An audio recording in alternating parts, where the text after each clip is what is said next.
Да, не и може би на парфюмите, които имам.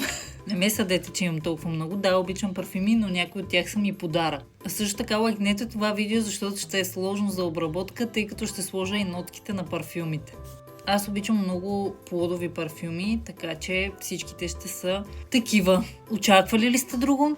Не сте. Така, започваме с този на Карл Лагерфелд, Fleur de Mourir. Не знам как се чете, но да, този има да. Много ми харесва, свършил е почти.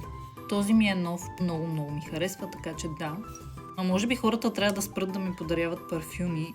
Защо го казах точно сега? Този ми е любимия на Яра, обожавам го, най-интересният парфюм.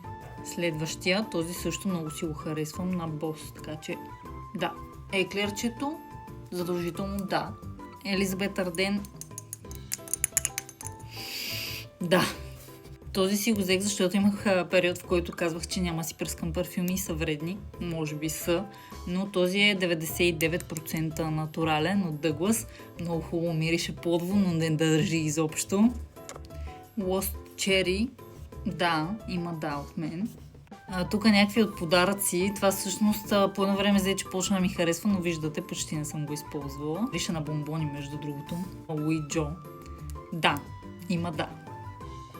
Този има не от мен, не ми допада много, на Антонио Бандерас. Съжалявам.